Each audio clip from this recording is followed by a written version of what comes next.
በፕሬዝዳንት ዶናልድ ትራምፕ ተዘጋጅቶ በአሜሪካ ሕዝብ ተወካዮች ምክር ቤት የጸደቀው አንድ ትልቅ ቆንጆ የሚል ስያሜ የተሰጠው ረቂቅ ሕግ ከአሜሪካ ወደ ኢትዮጵያና ሌሎች ሀገሮች ከሚላከው ሐዋላ የ3.5 በመቶ ቀረጥ እንዲከፍል የሚያስገድድ አንቀጽ አካቷል።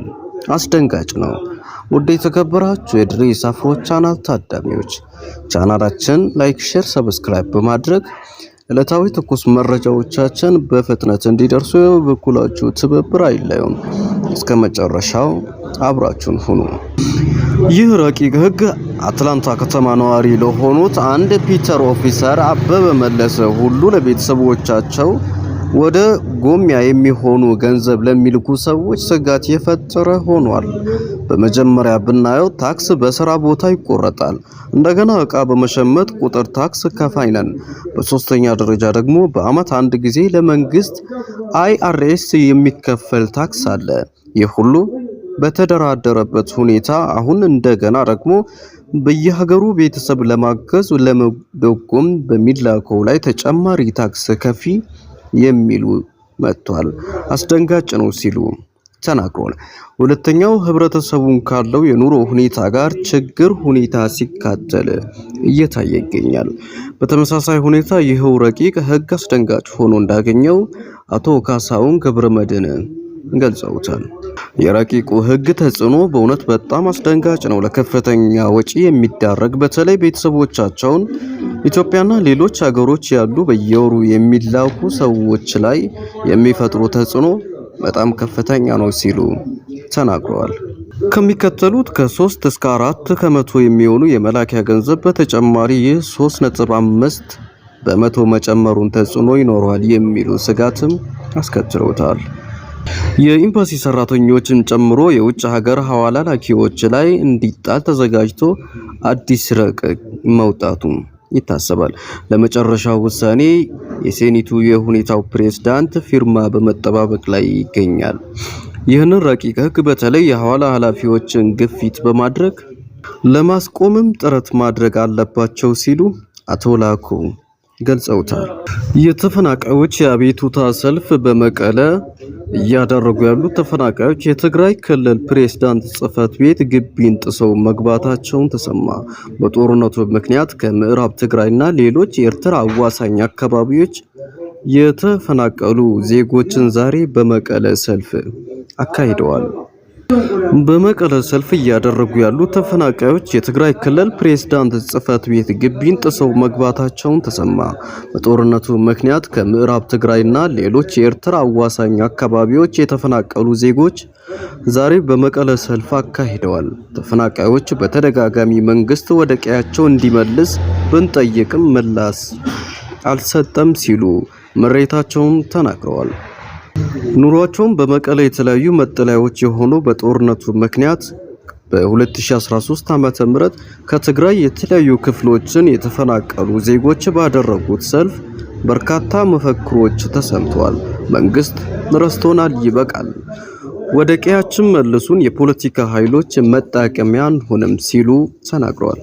ለሰዓታት በትግራይ ርዕሰ መስተዳደር ጽሕፈት ቤት በራፍ ድምጻቸው ያሰሙ ሲሆን ረፋዱ ላይ ደግሞ ወደ ፕሬዝዳንቱ ጽሕፈት ቤት ግቢ ጥሰው ገብተዋል ሲሉ ተናግረዋል። ምላሽ የማይሰጠን ከሆነ ከዚህ አንወጣም የሚሉት ዛሬ በመቀለ ሰልፍ እያደረጉ ተፈናቃዮች በተደጋጋሚ ከሚገባላቸው ቃል የዘለለ መፍትሄ እንዲሰጣቸው ጠይቀዋል። የፕሬዝዳንቱ ጽሕፈት ቤት ግቢ ጥሰው ሲገቡ የትግራይ ክልል ጊዜያዊ አስተዳደር ፕሬዝዳንት ጀነራል ታደሰ ወረደ በጽሕፈት ቤታቸው እንዳልነበሩ ከተለያዩ ምንጮች አረጋግጠናል። ሰልፈኞቹ ወደ ፕሬዝዳንቱ ጽሕፈት ቤት ግቢ ከገቡ በኋላ ሁኔታውን ለመቆጣጠር እዛው ከነበሩ ፖሊሶችና ታጣቂዎች በተጨማሪ በርከት ያሉ የፖሊስ የደንብ ልብስ ዩኒፎርም የለበሱ የጸጥታ ኃይሎች በአካባቢው ተሰማርተዋል። የኦነግ ዋና ቢሮ መከፈት አዲስ አበባ ጉለሌ የሚገኙ የኦሮሞ ነጻነት ግንባር ኦነግ ዋና ቢሮ ከ5 ዓመት በኋላ መከፈቱን ፓርቲው አስታወቀ። የቢሮው መከፈት ፓርቲውን በፖለቲካ እንቅስቃሴ ከማገዙም አልፎ ለፖለቲካ አውዳመቺ መደላደል ለመፍጠር አንድ እርምጃ ነው ተብሏል። የቢሮ መከፈት ፋይዳ ይህንኑ ለዶይቸ ቬለ ያነጋገሩት የፓርቲው ስነ ስርዓት ቁጥጥር ኮሚቴ ሊቀመንበር አቶ አለማየሁ ድሮ የዚህ ዋና ቢሮ ከ5 ዓመት በኋላ ለመጀመሪያ ጊዜ መከፈቱ ተናግረዋል። እንቅስቃሴዎቻቸው አውነታዊ ዋና ሚና ብለውታል። እውነት ነው፣ ተረክበናል። አሁን ወደ ስራ ለመግባታቸው ቢሯሯጡም እያንዳንዱን ያሉት አለማየሁ ለቢሮው ዳግም መከፈት አጋር የፖለቲካ ድርጅቶች ያሏቸውንና ለኢትዮጵያ ብሔራዊ ቦርድ ምርጫ መስጋናቸው አቅርበዋል።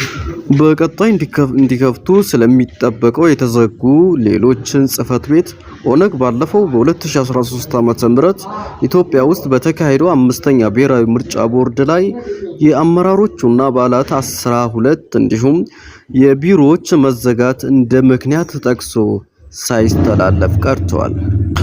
አሁን ዋና ቢሮ የኢትዮጵያ ብሔራዊ ምርጫ ቦርድ በሚቀጥለው ዓመት ብሔራዊ ምርጫ ቦርዱ ለማካሄድ ማቀዱን ባሳወቀበት ወቅት በመከፈቱ ፓርቲው ስለ ቀጣይ 6ኛ ብሔራዊ ምርጫ ቦርድ ተሳትፎ እንዲያደርግ ምን ያህል ይረዳል ይሆን በሚል የጠየቁት የፓርቲው ስነ ስርዓትና ቁጥጥር ኮሚቴ ሊቀመንበር አቶ አለማየሁ ድሮ ጅማሮም በመልካም ወረዳዎች በመሆኑ ሁሉም ተከፍተው ነፃ እንቅስቃሴ መኖር አለበት በማለት ለዚያ መሟላት አለባቸው ያሏቸውን ቅድመ ሁኔታዎችን አስቀምጠዋል።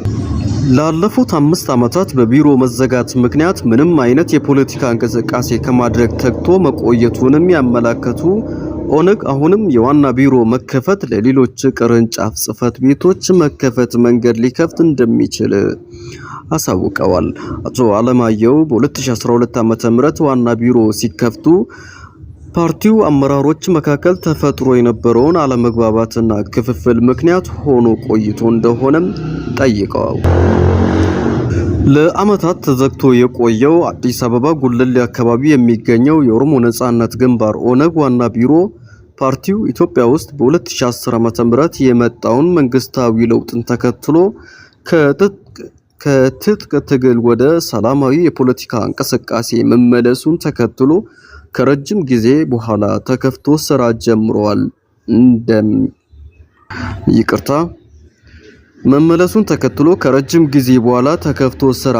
እንደነበር ይታወሳል። ወደ ተከበራችሁ የድሬስ አፍሮ ቻናል ታዳሚዎች